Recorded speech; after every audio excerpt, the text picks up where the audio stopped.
अब प्रधानमंत्री जी कह रहे हमने सेना को छूट दे दी है। इसका क्या मतलब? अब तक हाथ पैर बांध के रखे थे आपने सेना के। मोदी ने सेना को खोखला कर दिया। अब सेना में नियमित बहाली नहीं होती है। दर्शकों वो मोदी जी तो रोज 18-18 घंटे काम करते हैं सिर्फ गौतम अडानी के मुनाफा के लिए। उनको देश की आंतरिक सुरक्षा की चिंता है नहीं। तो नेहा सिंह राठौर पर FIR करके क्या होगा? जनतंत्र में सवाल पूछना सबका हक है। तो मोदी जी तो रोज 18-18 घंटे काम करते हैं सिर्फ गौतम अडानी के मुनाफा के लिए। उनको देश की आंतरिक सुरक्षा की चिंता है नहीं। तो नेहा सिंह राठौर पर FIR करके क्या होगा? जनतंत्र में सवाल पूछना सबका हक है। देश के प्रधानमंत्री को तो कश्मीर जाना चाहिए था, लेकिन प्रधानमंत्री पहुंच गए कहाँ? मधुबनी पहुंच गए, बिहार पहुंच गए और यहाँ से गरजने लगे। बहुत एक माहौल पैदा किया गया और उसके बाद भाजपा को अच्छी खासी सीटें मिल गई। कांग्रेस के कर्नाटक सरकार में मंत्री दिनेश गुंडूराव के बयान ने पूरे देश की सियासत तेज कर दी है। जहां पहलगाम आतंकी हमले को लेकर देखिए उन्होंने 25 चुनाव से जोड़ दिया है। ऐसे में उन्होंने साफ तौर पर कहा है कि 25 में बिहार विधानसभा का चुनाव होना है और पहलगाम आतंकी हमले को देखते उन्होंने साफ तौर पर दावा किया है कि जो NDA है, जो खासकर भाजपा है, वो 25 चुनाव बिहार में साधना चाहती है पहलगाम आतंकी हमले को देखते हुए। इस वक्त हमारे साथ बात करने के लिए बिहार के पूर्व IPS अमिताभ कुमार दास है, जहां जुड़ेंगे, बात करेंगे। अमिताभ दास जी, कैसे देख रहे हैं दिनेश गुंडूराव के बयान को? जिस तरीके से उन्होंने बयान दिया, जिस तरीके से उन्होंने दावा किया है कि पहलगाम के बहाने जो है बिहार 25 चुनाव साधना चाहती है भाजपा। नहीं, तो बहुत हद तक सही बयान है। और जिस तरह पहलगाम हमले के बाद सीधे नरेंद्र मोदी मधुबनी पहुंच गए, बिहार पहुंच गए, उससे तो इस आरोप को बहुत बल मिलता है।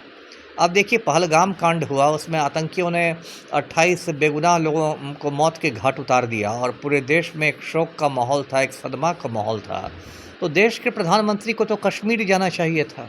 वहाँ जाकर वो लोगों के ज़ख्म पर मरहम लगाते, फिर सुरक्षा बलों का मनोबल ऊँचा करते। लेकिन प्रधानमंत्री पहुंच गए कहाँ? मधुबनी पहुंच गए, बिहार पहुंच गए और यहाँ से गरजने लगे।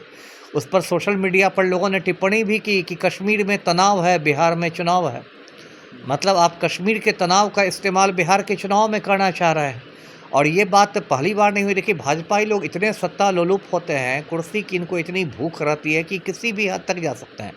2019 में आपको याद होगा, 2019 के चुनाव में भाजपा की बहुत पतली हालत थी और उसके बाद अचानक पुलवामा कांड हुआ, है ना, 14 फरवरी को, और उसमें 40 जवान शहीद हुए CRPF के। उसका देश में एक माहौल बनाया गया, ऐसे सर्जिकल स्ट्राइक हो गया, ये हो गया, वो हो गया। पूरा जो इनका गोदी मीडिया है, जो भाजपा की सुपारी लिए बैठा हुआ है, वो एक तरफा खबरें दिखाने लगा सर्जिकल स्ट्राइक में क्या हुआ क्या नहीं।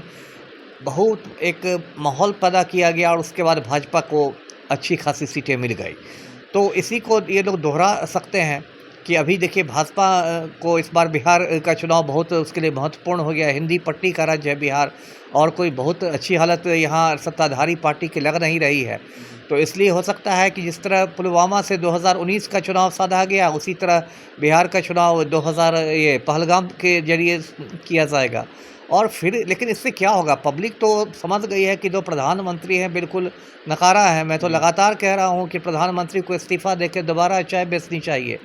मैं उन केटली और कुल्हड़ में उनको खरीद कर दे सकता हूँ, क्योंकि देश पर क्यों बोझ बन गए हैं। कोई इनकी आंतरिक सुरक्षा की नीति नहीं है।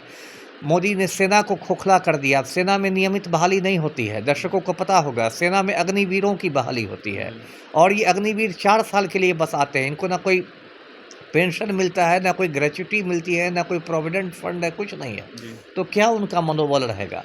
जिस मनमोहन सिंह को ये कमज़ोर प्रधानमंत्री कहते थे, उस समय सेना में नियमित बहाली होती थी। अब सेना में बहाली ख़त्म हो गई है। अब प्रधानमंत्री जी कह रहे हमने सेना को छूट दे दी है। इसका क्या मतलब? अब तक हाथ पैर बांध के रखे थे आपने सेना के।